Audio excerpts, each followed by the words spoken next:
Hey, good morning. I am super excited. My pond is finished. They finished the landscaping yesterday, and it is everything that I could have wished for. One of the big requests I had was I was wanting to hear water significantly. I just love the sound of running water. I think it's so relaxing, and I think we all learned during COVID that it was fun to do things to our house where you felt like you were on vacation at home. So this was one of the things I was very excited to add in this property. Kind of a cute short story. The lady that owned this house and actually built it, her name was Lucille. She was a single woman that built this house in 1935, which I think is super progressive considering there was 4 acres of lawn to be mowed, and that's back when they had the old hand push lawnmower. So let me just show you a few of the fun features about this. We've got some stepping stones here that are just going to take us around. We're going to install a fire pit in the back of the property, kind of right about over there, kind of in this area right here. And so he suggested this is the small holding pond that allows the water to flow down and go over the waterfall. But the landscaper, pond builder, who is just fabulous, if anyone is interested, his name is Raphael, to put an upper pond in. So he put an upper pond here, which actually, as you can see, it has the inlet for the water. And he just thought that would just be another visual interest when you're sitting over here at the fire pit, that you would just have the sound of water that much closer. So let me walk you around. I'll show you a few of the plants. A couple of them I'm not familiar with as much, and I've forgotten their names, but I'm madly in love with these hinokis. I think their leaf texture and the structure, it's so flat that it'll just kind of branch out and go over the pond. I've got some berry smoothie hookras, or coral bells as they're commonly known. That's a Siberian iris. I've got some limelight hydrangeas. I've got some ornamental onions, which I just love. I tried to stay in the whites and the cool colors here. Lavenders, periwinkle. These are my limelight hydrangeas. I've got a blue creeping juniper, which I think we might add another one over here.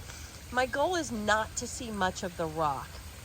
Also, if you see, the pond is kind of muddy. So when they built it, they decided to use some of this, some of this river rock and fill the entire pond bottom. And after talking to the pond expert, he told me it'll be so much easier to keep your pond clean if you don't have all that rock in the bottom. So bless their hearts, they came yesterday, they removed all of the river rock from the bottom of the pond, which stirred everything up. So it's cloudy, and it'll be cloudy for 2 to 3 days, and then we'll go back to just a beautiful clear pond. This is something I wasn't familiar with. It's called a thuja, and it is forever goldy, and it's almost iridescent. It gets 5 to 6 feet tall and about 2 feet around. So it's in the arborvitae family. Just some really good visual interest. Got a butterfly bush here. I don't know if you guys are familiar with these new peonies. They've probably been out, I'm guessing 10 years. They are a cross between a tree peony and a herbaceous peony. So they have the abundance of blooms like a herbaceous, but the strength of a tree.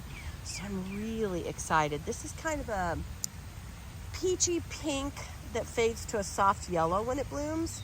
Got another Siberian iris here, another butterfly bush. I'll have to link, I'm not a big grass person.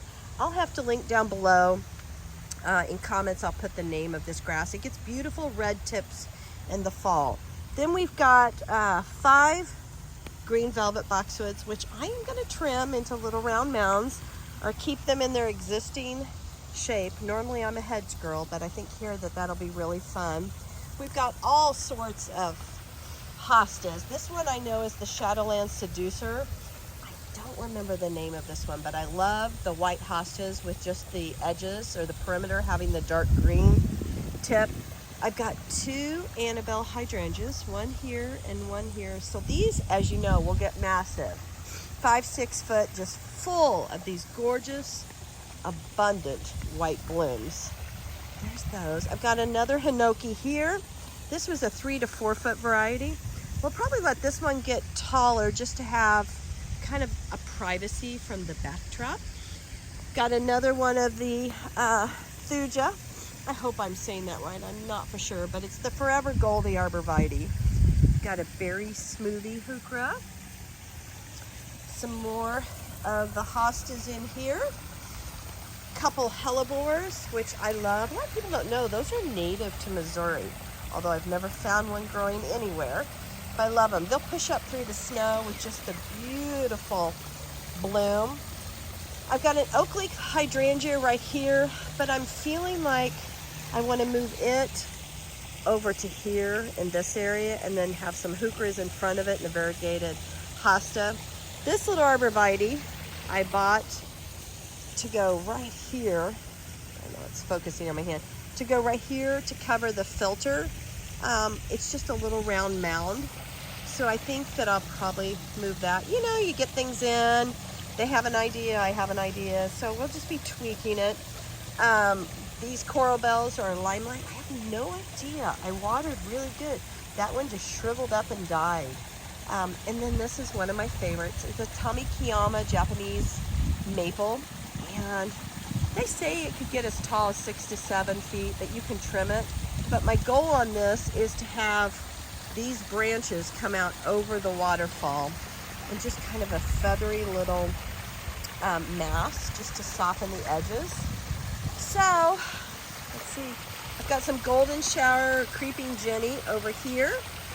So that is my pond, and I hope that you guys have enjoyed this video. I hope that you found some useful tips and some fun plants. I have a lot of shade here, so it's always a little harder to have color when you have so much full shade.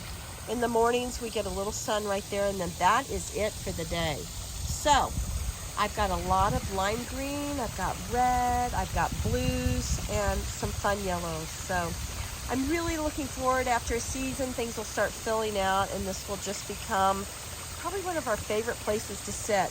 Right here, I'm going to add a couple of Adirondack chairs so you can just sit out here and enjoy the sound of running water. So thanks for joining me in this video, and I'll see you in the next one. Have a good day.